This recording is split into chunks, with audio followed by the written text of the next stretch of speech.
The ink on the divorce papers was barely dry when the locks to the penthouse were changed. One moment, she was the envy of New York's elite, the wife of tech mogul Arthur Pendleton.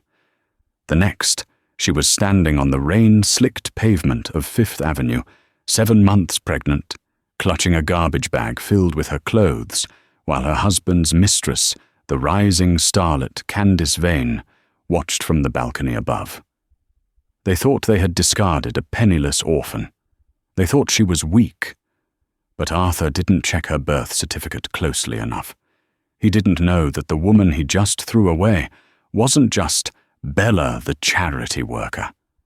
She was the sole heiress to the sterling steel dynasty, a fortune that could buy and sell his company 10 times over.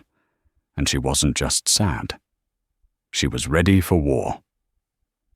The silence in the penthouse at 432 Park Avenue was usually comforting, a testament to the soundproofing money could buy. Tonight, however, it felt suffocating. Isabella Pendleton sat on the edge of the cream-colored Italian leather sofa, her hands resting protectively over the distinct swell of her belly. She was 28 weeks along, and the baby was kicking, a rhythmic reminder of the life she and Arthur had promised to nurture together. But the man standing across from her wasn't the Arthur she had married 3 years ago. That Arthur had been charming, ambitious, and seemingly kind. The man pacing in front of the floor-to-ceiling window, silhouetted against the glittering Manhattan skyline, was a stranger. "It's done, Bella," Arthur said, his voice devoid of emotion. He tossed a thick manila envelope onto the marble coffee table. It landed with a heavy thud that echoed in the cavernous room. "My lawyers drew it up this morning. Irreconcilable differences. I'm being generous with the settlement, considering you brought nothing into this marriage." Isabella stared at the envelope. She didn't reach for it. "Arthur, we're having a son in 3 months. You're ending our marriage now?" Arthur stopped pacing and turned to her. His suit was impeccable, a bespoke Tom Ford that cost more than most people earned in a year. He adjusted his cufflinks, avoiding her eyes. "The timing isn't ideal, I admit. But my publicist agrees that a clean break is better before the baby arrives. It complicates the branding if we wait." "Branding?" Isabella whispered, the blood draining from her face. "This is our family, Arthur, not a product launch." "It's all business, Bella." "You know that." A new voice chimed in. Isabella froze. She watched as the door to the master bedroom opened. Candace Vane, the it girl of the moment, sauntered out. She was wearing nothing but Arthur's silk robe, the one Isabella had bought him for their 2nd anniversary. Candace looked exactly like she did on the magazine covers. Flawless skin, cascading blonde hair, and a smile that didn't quite reach her predatory eyes. "Candace and we have a connection," Arthur said, finally looking at Isabella. "She understands the industry. She understands the pressure. You've always been too domestic, Bella. Too quiet. I need a power couple image. Candace gives me that." Isabella stood up slowly, her legs trembling. The betrayal wasn't just sharp, it was blunt force trauma. "You're divorcing me for her? She's been in the tabloids more times than she's been in movies, Arthur." "Watch it," Candace snapped, pouring herself a glass of water from the crystal pitcher on the bar cart. "Arthur needs a woman who shines, not a mouse who hides in the nursery. Besides, we're in love, aren't we, darling?" Arthur nodded, walking over to wrap an arm around Candace's waist. The sight made bile rise in Isabella's throat. "Sign the papers, Bella. The settlement gives you enough to rent a decent place in Queens or Jersey. Maybe even start a little bakery like you always wanted. But you need to leave. Tonight." "Tonight?" Isabella asked, her voice hardening. The shock was beginning to recede, replaced by a cold, dull ache. "I'm pregnant, Arthur. It's freezing outside." "I booked you an Uber," Arthur said dismissively, checking his Rolex, a submariner that she knew he hadn't wound in days. "It's waiting downstairs. Don't make a scene. The doorman has instructions to escort you out if you're not gone in 20 minutes. Isabella looked at the man she had loved. She looked at the woman smirking in her husband's arms. She realized then that pleading would get her nothing but pity, and she refused to be pitied by these people.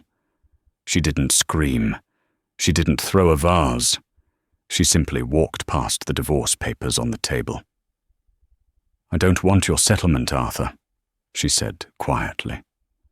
Arthur laughed, a harsh, barking sound. "Don't be dramatic. You have no money. You have no family. You're an orphan from Ohio, remember? You need my money." Isabella paused at the door. She turned back, her hand on the brass handle.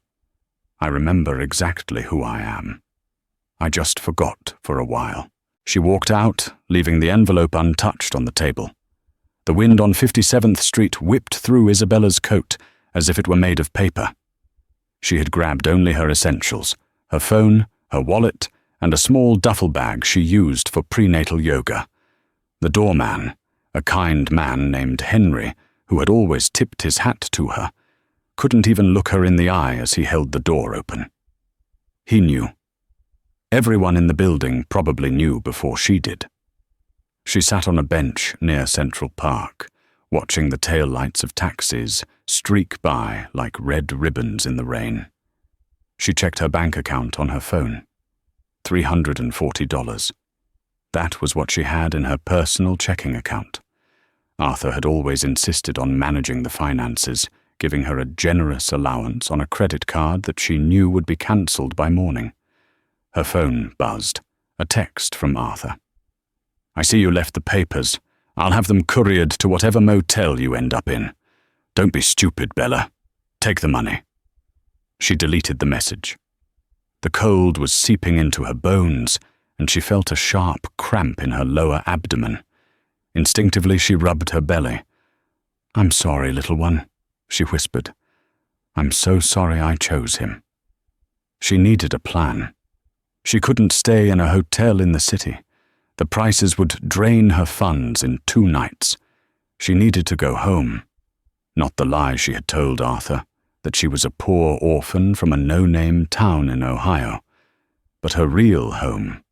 She scrolled through her contacts, past the socialites who only tolerated her because of Arthur, past the charity organizers who only called when they needed a check. She scrolled all the way to the bottom, to a number she hadn't dialed in 5 years. The contact name was simply the chairman.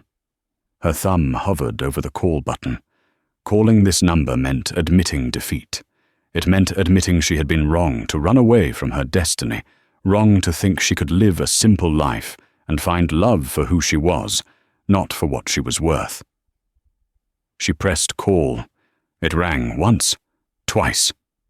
Then a gruff, gravelly voice answered, a voice that commanded boardrooms in London, Tokyo, and New York.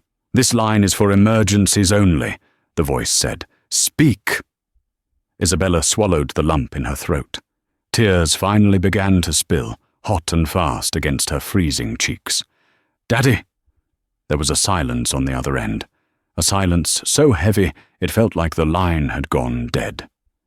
Then the voice softened, losing its metallic edge. "Isabella, is that you? Mouse?" "Daddy, She choked on a sob. "I made a mistake. I'm alone. I'm cold. And you're going to be a grandfather." The sound of a chair scraping against a floor echoed through the phone. "Where are you?" Conrad Sterling demanded. His voice was no longer that of the ruthless CEO of Sterling Steel. It was the voice of a father who had found his lost child. "Fifth Avenue, near the park." "Stay there," Conrad commanded. "Do not move. I am in Zurich, but I have a security team at the plaza. They will be there in 3 minutes. They will take you to the jet." "I don't have anything, Daddy. I left everything." "You have everything, Isabella," Conrad said firmly. "You are a sterling. And whoever did this to you, whoever made my daughter cry on a street corner, they will burn. Do you understand me? They will burn." As the call ended, a sleek black SUV with tinted windows screeched to a halt at the curb. Two large men in dark suits jumped out, umbrellas already open. "Ms. Sterling?" one of them asked, shielding her from the rain. Ms. Sterling. She hadn't heard that name in years. She looked up at the penthouse one last time, where the lights were warm and golden, where Arthur was likely pouring champagne for Candace. "Yes," she said, stepping into the dry warmth of the car. "That's me." The flight to the Sterling estate in the Swiss Alps was a blur of medical checkups and sleeping. When Isabella woke, she wasn't in a sterile penthouse. She was in her childhood bedroom, surrounded by oak paneling and the smell of pine and snow. Conrad Sterling was sitting in the armchair by the fire. He looked older than she remembered. His hair was completely white now, and there were deeper lines etched around his eyes. But his presence was as formidable as ever. He was reading a report, his reading glasses perched on the end of his nose. "The doctors say the baby is healthy," Conrad said without looking up. "A boy. Strong heart." "He's a fighter," Isabella said, sitting up. "Like his mother." Conrad finally looked at her. He closed the folder. "His mother ran away, Isabella. She tried to play house with a man who didn't deserve to polish her shoes. I wanted to be loved for me, Dad. Not for the steel mills. Not for the billions." "And did he love you?" Conrad asked gently. Isabella looked down at her hands. "He loved the idea of me. Until a shinier idea came along." Conrad stood up and walked over to the bed. He placed a hand on hers. "You have grieved enough. You have cried enough. Now we plan. Tell me everything. Who is he?" "Arthur Pendleton. Pendleton Tech."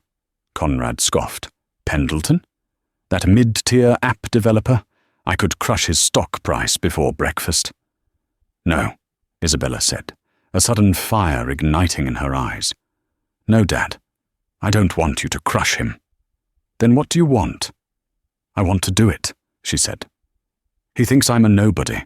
He thinks I'm destitute. He's planning to launch his new flagship AI project, Nexus, next month. He needs raw materials for the hardware. He needs global distribution. He needs steel." Conrad smiled. It was a terrifying smile, the one he wore right before a hostile takeover. "He needs sterling steel." "Exactly," Isabella said. "I want to return to New York. But not as Isabella Pendleton, the discarded housewife. I want to return as Isabella Sterling, the Vice President of Global Operations. I want to sit across the negotiation table from him. I want to look him in the eye while he begs for a contract, and I want him to realize exactly who he threw away." "It will take work," Conrad warned. "You have been out of the game for 5 years. You are pregnant. The sharks on Wall Street will smell blood."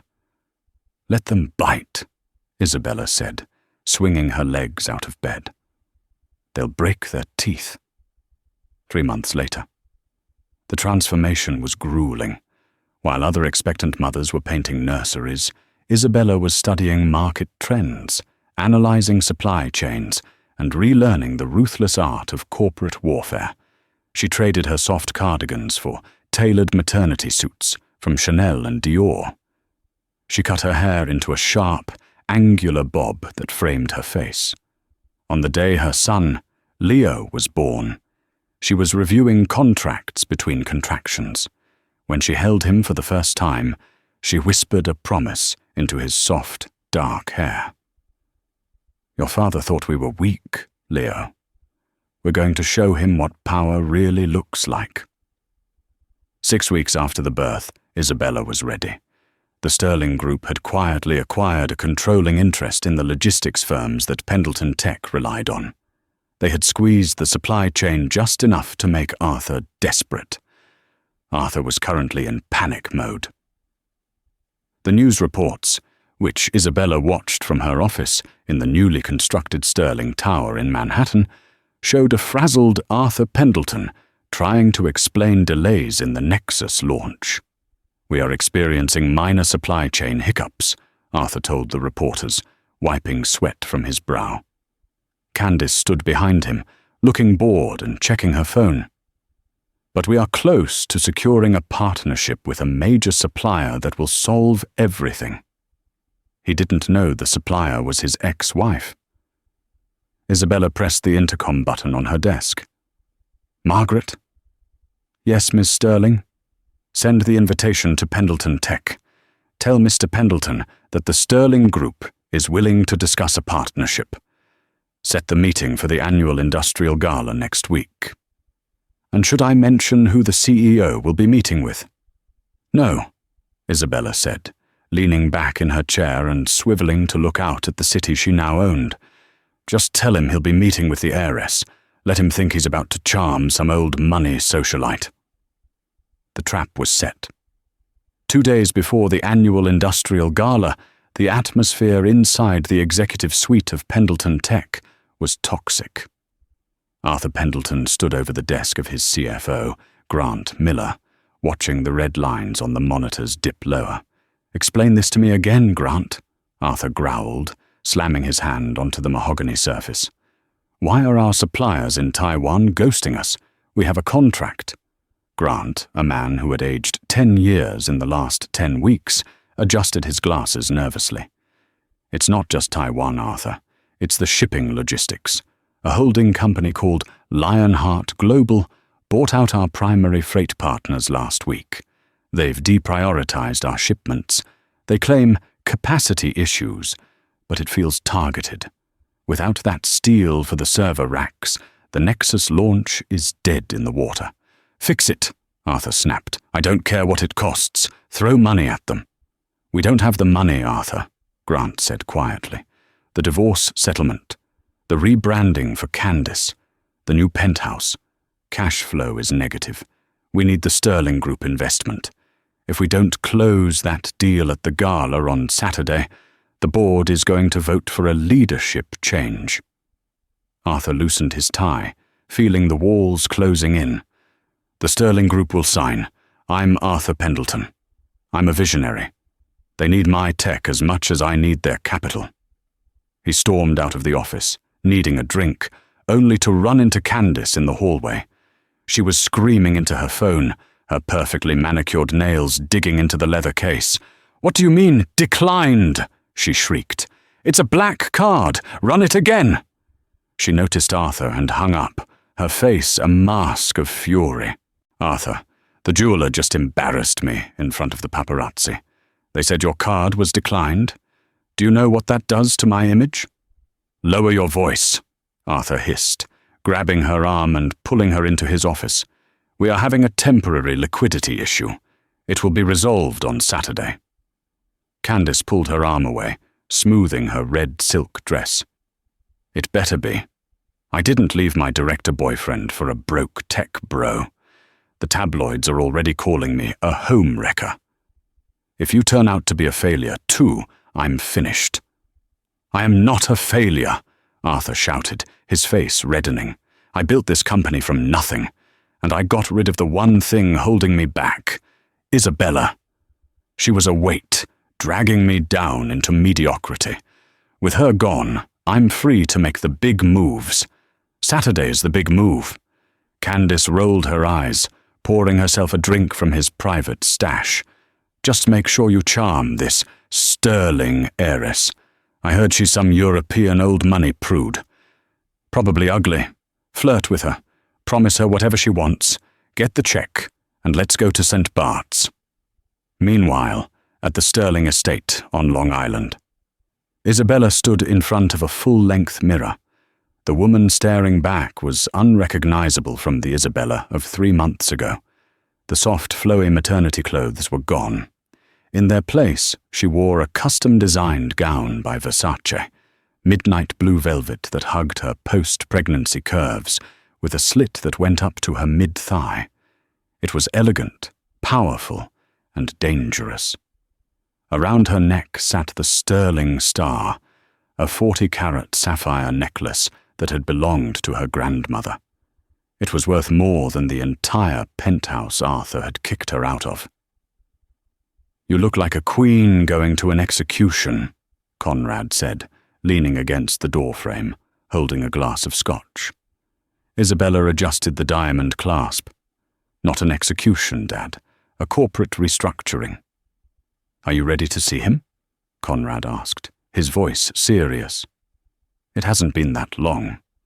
The emotions, they can be treacherous." Isabella turned to face her father. Her eyes were dry and clear. "I spent 3 years trying to be the wife he wanted. I cooked his meals, I ironed his shirts, I listened to his pitches. And when I was carrying his child, he threw me out like garbage because he wanted a trophy.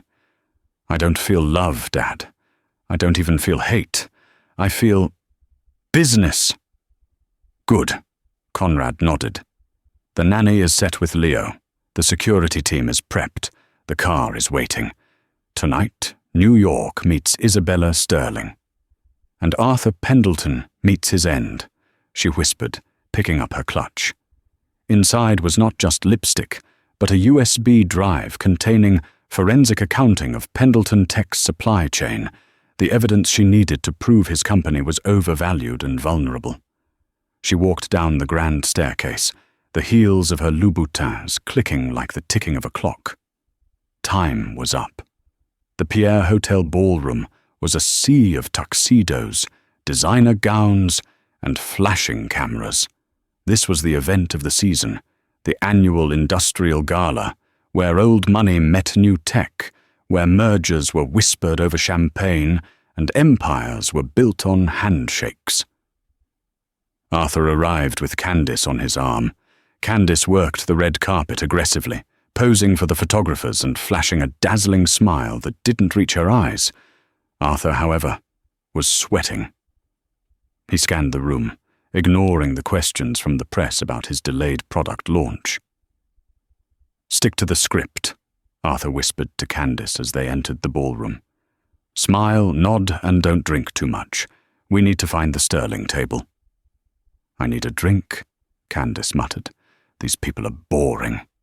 Where is this heiress? I bet she's in a corner wearing a potato sack."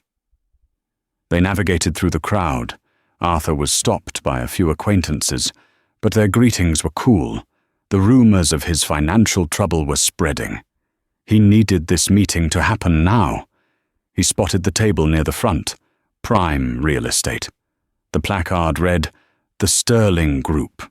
It was empty, save for 3 large men in suits who looked more like Secret Service agents than gala guests. "Excuse me," Arthur said, approaching the head of security. "I'm Arthur Pendleton.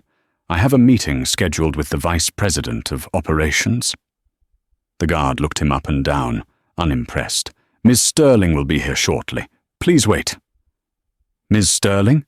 Arthur raised an eyebrow. "I thought I was meeting a representative." "Ms. Sterling is the representative," the guard said, turning away. Arthur adjusted his tie, his nerves jingling. "See," he told Candice, "a direct line to the family. This is better than I thought." Suddenly, the room went quiet. The chatter died down, starting from the entrance and rippling forward like a wave. The flashbulbs from the foyer went off in a blinding staccato frenzy. "What's happening?" Candice asked, standing on her tiptoes. "Is it a Kardashian?" The double doors swung open. Isabella walked in. She didn't walk. She glided. The midnight blue gown shimmered under the chandeliers. Her hair was sleek and sharp.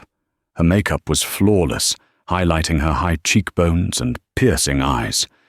She looked regal, untouchable, and utterly magnificent. She was flanked by her father, Conrad Sterling, the legendary Iron Wolf of industry, but all eyes were on her. Arthur squinted. The woman looked familiar. the walk, the shape of her jaw. But it couldn't be. That woman was destitute. That woman was pregnant and homeless. That woman was Bella. This woman was a goddess. "Who is that?" Candace asked, her voice laced with sudden, sharp jealousy. As Isabella moved through the crowd, people parted for her. CEOs of Fortune 500 companies bowed their heads. Socialites who had ignored Bella Pendleton were now clamoring to catch Isabella Sterling's eye. She walked straight toward the Sterling table, straight toward Arthur. Arthur's heart hammered against his ribs. His mouth went dry. As she got closer, the denial in his brain began to shatter. Isabella stopped 3 feet away from him. She looked at him with a cool, detached amusement, as if he were a particularly dull piece of modern art. "Hello, Arthur," she said. Her voice was the same, soft, melodic, but it carried a weight of authority it never had before. Arthur stumbled back a step, bumping into a waiter. "Bella?" "But how?" "It's Isabella," she corrected him calmly. "Isabella Sterling." The silence at their end of the room was deafening. Candace dropped her clutch, her jaw hung open, her eyes darting between Arthur and the woman she had helped evict. "Sterling?" Arthur choked out. You're the heiress? But you said you were from Ohio. You said you had nothing." "I said I was from Ohio because I was born there while my father was overseeing a steel merger," Isabella said, a faint smile playing on her lips. "And I never said I had nothing, Arthur. I said I wanted a simple life. I wanted to build something with you. But you didn't want a partner. You wanted a prop." Arthur looked around. People were watching. Investors were watching. He tried to salvage the situation, switching instantly into sales mode, though his voice trembled. "Bella, Isabella, this is a wonderful surprise. I had no idea. If you had known I was worth $40 billion, you wouldn't have divorced me?" Isabella finished for him, her voice cutting like a razor. "You wouldn't have thrown me out on the street while I was carrying your son." Gasps rippled through the nearby crowd. The phrase $40 billion seemed to hang in the air. "Son?" Arthur whispered. "The baby?" "Leo is safe," Isabella said coldly. "He is at home, my home, the one you will never step foot in." Candace, realizing her position was rapidly disintegrating, stepped forward, trying to regain control. "Look, honey," she sneered, though her voice wavered.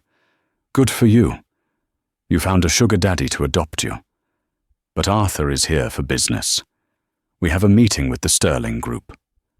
So unless you're going to fetch us drinks, get out of the way." Conrad Sterling stepped forward from behind Isabella.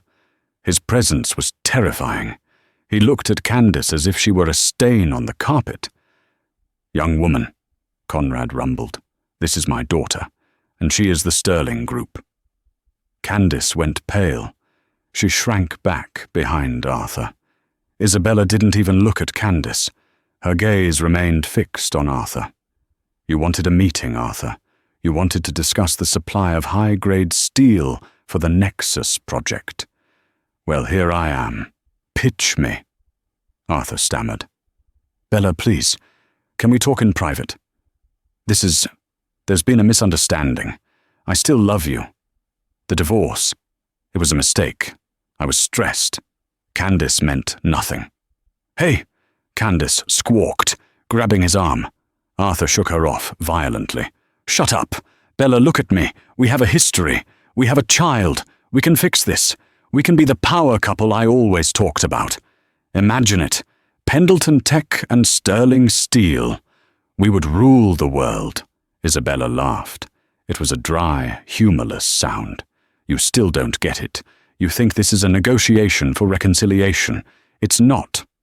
She signaled to one of her aides, who handed her a tablet. She tapped the screen and held it up for Arthur to see.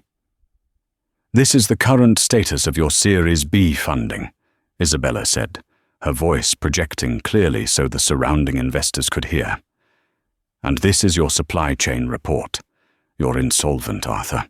You've been cooking the books to hide the logistics costs. You're not here to make a deal.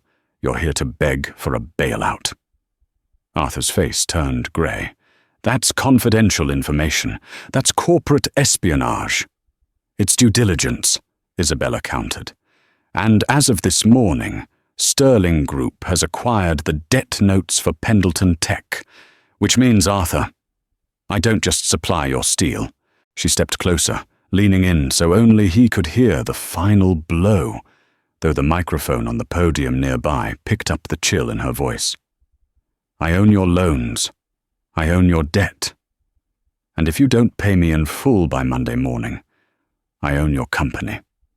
Arthur looked at her, his eyes wide with terror. The confident tech mogul was gone.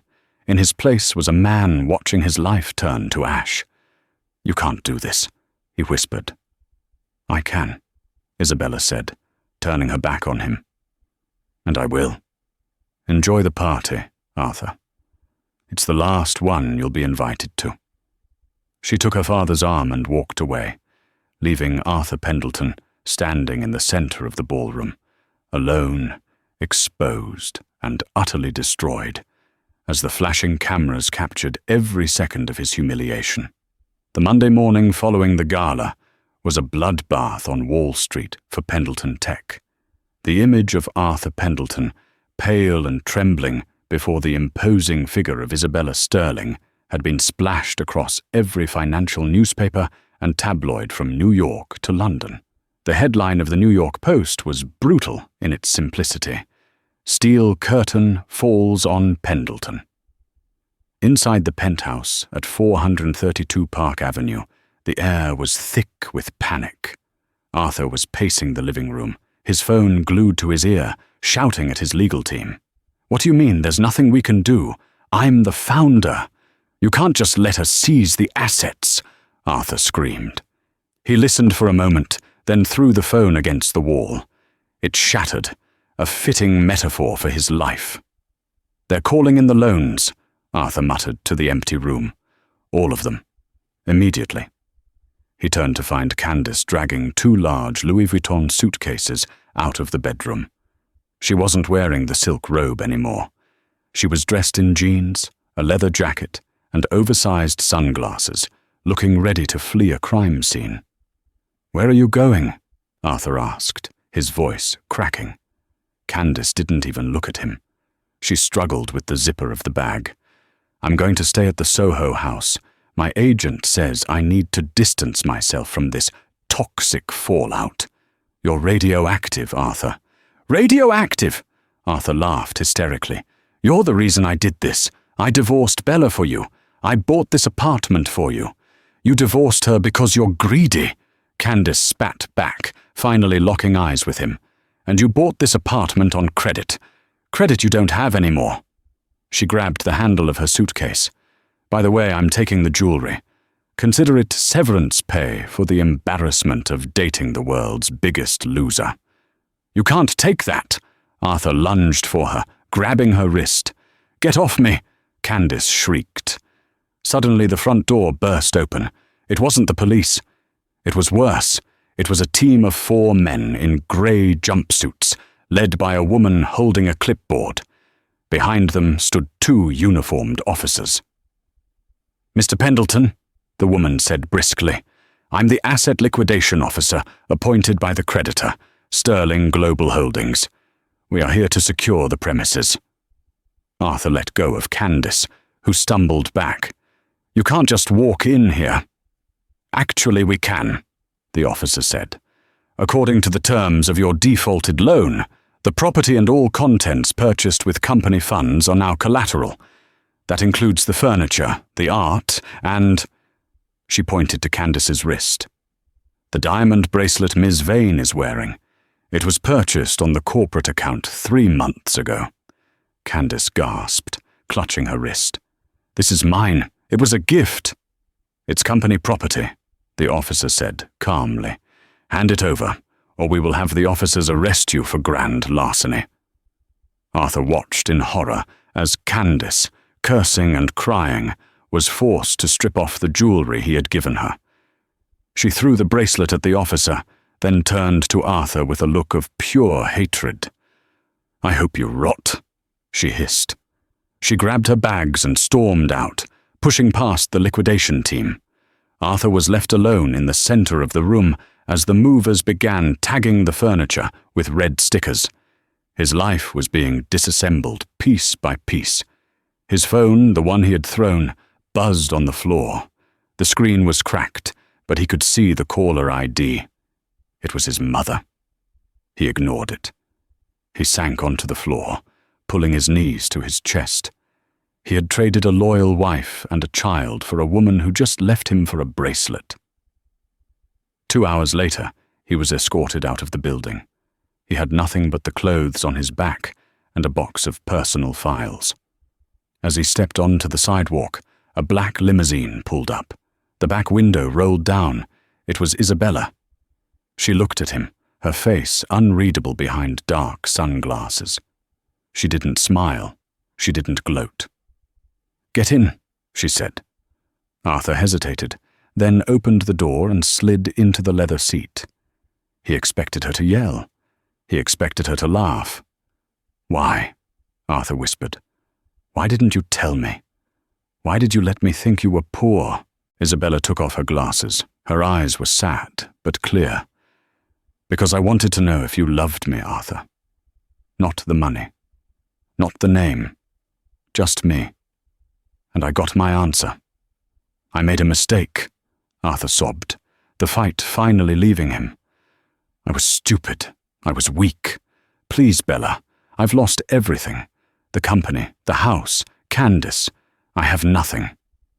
"You have your health," Isabella said coldly, "and you have the skills you used to build the company in the first place. You can start over, just like you told me to start a bakery." She reached into her purse and pulled out a small envelope. She handed it to him. "What is this?" Arthur asked. "A severance package," Isabella said. "It's enough for first and last month's rent on a studio apartment in Queens, and a bus pass." Arthur stared at the envelope. It was the exact amount he had offered her the night he kicked her out. The irony tasted like ash in his mouth. "And my son?" Arthur asked, his voice trembling. "Can I see Leo?" Isabella's expression hardened. "Leo is a sterling. He is surrounded by family who cherish him. When he is 18, I will tell him the truth about his father. Until then, you are a stranger to him.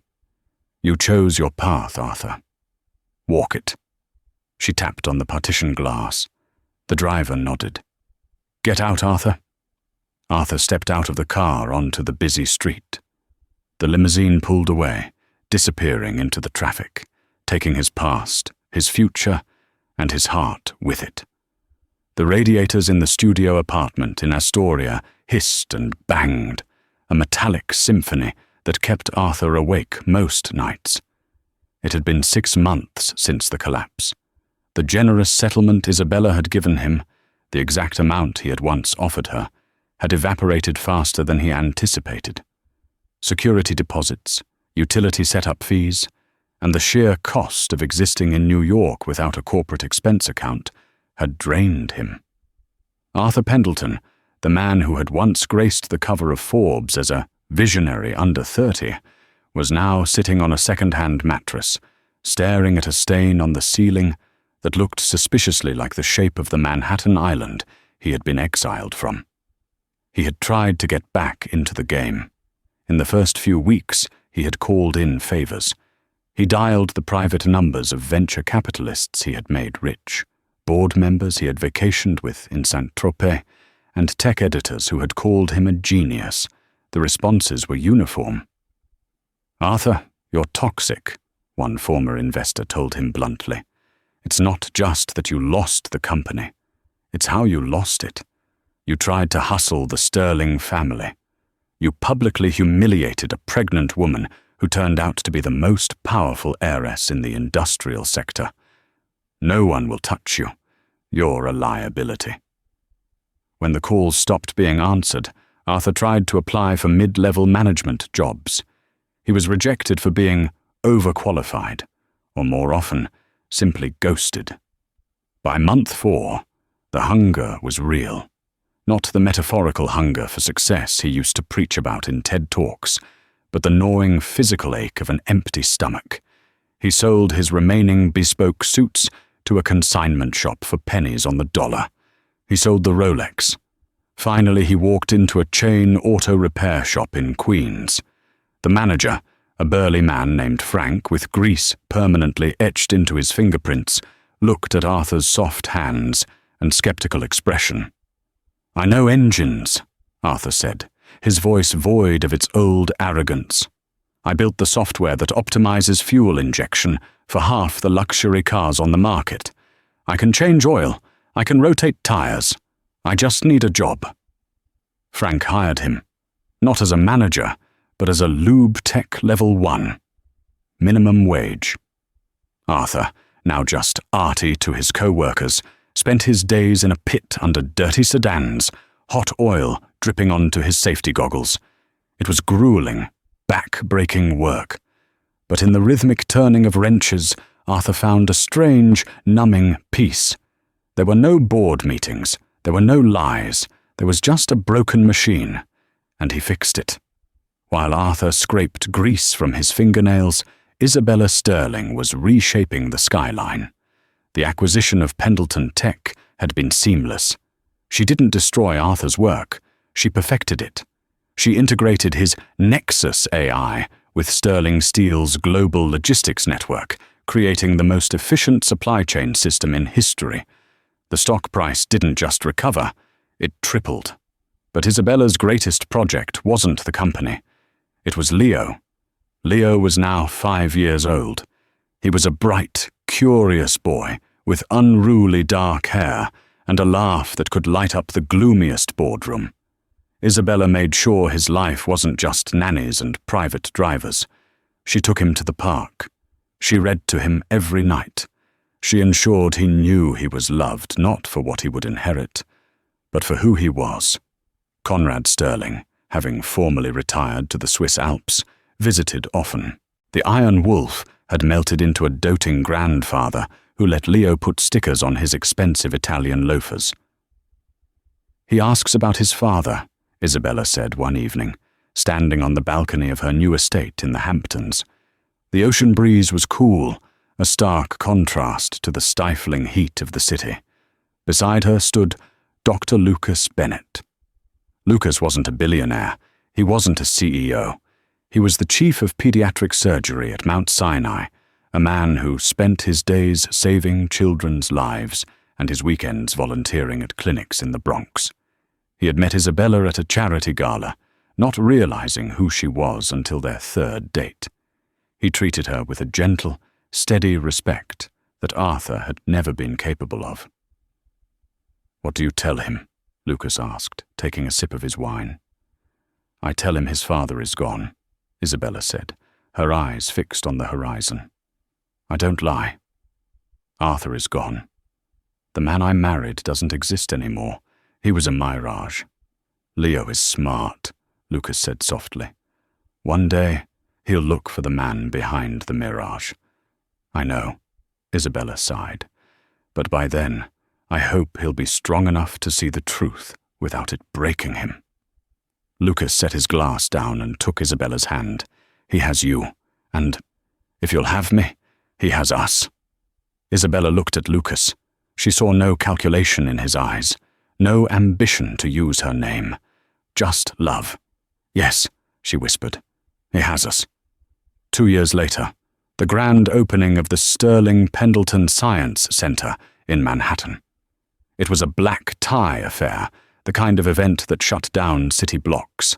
The paparazzi were out in force, their flashbulbs creating a stroboscopic lightning storm. Limousines idled in a line that stretched for 3 avenues. Arthur was working. He had been promoted at the shop, but he took extra shifts on weekends, working for a high-end valet service to save money for a small house he was eyeing in New Jersey. Tonight, he was wearing a red vest and black slacks, standing at the curb, opening doors for the very people who used to attend his parties. He kept his cap pulled low. He grew a beard, grey and coarse, which hid the jawline that had once been famous. No one recognized him. To them, he was just a service drone, invisible and interchangeable. Then, the lead car arrived. A Rolls-Royce Phantom. Arthur stiffened. He knew that car. He knew the license plate. STR-001. He should have swapped places with the other valet. He should have run. But his feet were lead. He stood frozen as the car rolled to a stop in front of him. He reached out and opened the rear door. First came the flash of a camera. Then, a small boy hopped out, wearing a miniature tuxedo and holding a toy robot. Leo. He was 7 now. He looked so much like Arthur that it felt like a punch to the gut. Then, Lucas stepped out, placing a protective hand on the boy's shoulder. Finally, Isabella emerged. She wore emerald green silk, a color that made her look vibrant and alive. She was laughing at something Lucas had said. She looked radiant. She looked complete. "Thank you," she said to the valet, not looking at his face. She handed him a folded bill. Arthur took it. His fingers brushed hers for a fraction of a second. The electric shock of the contact made him flinch. Isabella paused. She stopped laughing. She turned her head slowly, looking at the man in the red vest. Arthur kept his head down, the brim of his cap shading his eyes. "Don't look up," he screamed internally. "Let her go." "Mum! Come on!" Leo shouted, tugging on her hand. "I want to see the robots." Isabella hesitated. She stared at the bearded man.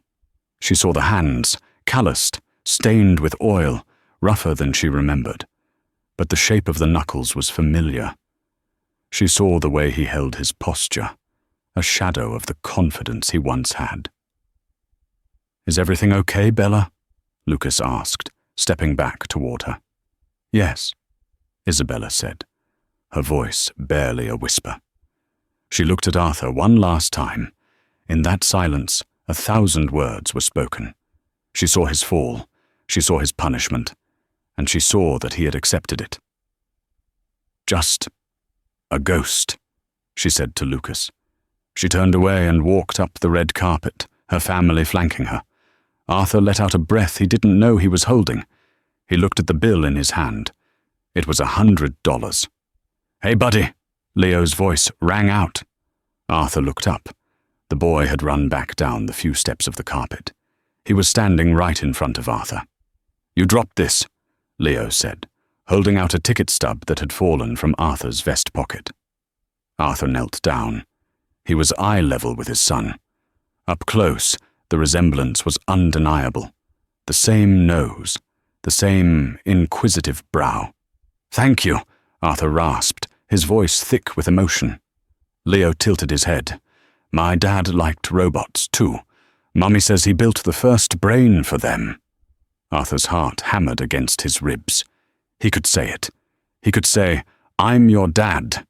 He could blow up their world right here, right now. He could try to claim a piece of this glory. He looked past Leo, up the stairs. Isabella was watching him. She wasn't fearful. She was waiting to see if he had actually changed. Arthur looked back at the boy. He saw the happiness in Leo's eyes. He saw the security. He saw a boy who didn't know the pain of abandonment because his mother had shielded him from it. If Arthur claimed him now, he would only bring confusion. He would bring the shame of his current life into Leo's bright world. To love him was to let him go. "Your mum is right," Arthur said, a tear tracing a path through the grease on his cheek. He was a very smart man, but he made a big mistake. "What mistake?" Leo asked innocently. He forgot that the most important part of the machine isn't the brain, Arthur said, tapping his own chest. It's the heart. You make sure you never forget that, okay? Leo nodded solemnly. Okay. Bye, mister. Bye, Leo, Arthur whispered. Leo ran back up the stairs, taking Lucas's hand. The three of them disappeared into the golden light of the gala. That night, Arthur returned to his small house in New Jersey. It was quiet. It was simple, but it was his. He sat at his small kitchen table and pulled out a piece of stationery. He had been meaning to write this for years. Isabella, I won't mail this. I know you don't want to hear from me, and I have no right to intrude on the life you've built. I saw him tonight. He is magnificent. He is everything I never gave myself the time to be. Kind, open, happy. For a long time, I hated you. I hated you for taking my company, for exposing me, for ruining me. I told myself you were vindictive. But tonight, standing on that curb, I realized you didn't ruin me. You saved me. You stripped away the lie I was living. If I had stayed the Arthur Pendleton of 5 years ago, I would have eventually destroyed Leo too. I would have taught him that people are assets, and love is a transaction. You saved him from becoming me. I fix things now, real things, engines that are broken, gears that are ground down. It's honest work. I think, for the first time in my life, I am an honest man. Lucas looks like a good man. Let him be the father Leo deserves. I will stay in the shadows, not as a punishment, but as my final gift to you both. Be happy, Bella. You were always the steel in our dynasty. I just didn't realize it until I tested your strength and broke myself against it. Arthur folded the letter. He didn't put it in an envelope. He didn't look for a stamp. He walked over to the small fireplace in his living room, struck a match, and held it to the corner of the paper. He watched the words curl and blacken, turning into smoke that drifted up the chimney and out into the night sky. He wasn't the billionaire genius anymore. He wasn't the master of the universe. He was just a mechanic who had fixed his own soul, even if it meant he had to lose everything else to do it. Arthur Pendleton went to the window and looked up at the stars. For the first time in years, he slept soundly. Isabella's journey from a discarded wife on a rainy Fifth Avenue sidewalk to the titan of industry was not just a story of revenge. It was a story of revelation. She revealed her true identity, but more importantly, she revealed the true character of everyone around her. Arthur Pendleton learned that value isn't found in stock options or public image. It is found in integrity, loyalty, and the people you hold when the world falls apart.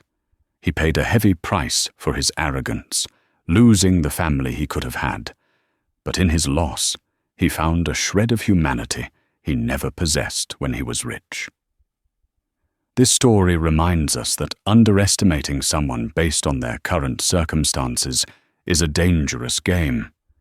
You never know when the person you cast aside is actually the one holding the keys to the kingdom. Thank you so much for listening to this dramatic saga. It's been a roller coaster of emotions, from heartbreak to triumph. Now, I have a question for you. Do you think Arthur's silent sacrifice at the end redeemed him? Or was it too little, too late? Should he have told Leo the truth? I'm really curious to hear your thoughts, so please leave a comment down below.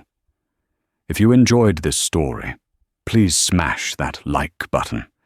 It helps the algorithm share these stories with more people. And if you haven't already, hit subscribe and ring the bell so you'll be the first to know when I upload the next drama. Until next time, remember, know your worth and never let anyone treat you like you're penniless when you're sitting on a gold mine. Goodbye.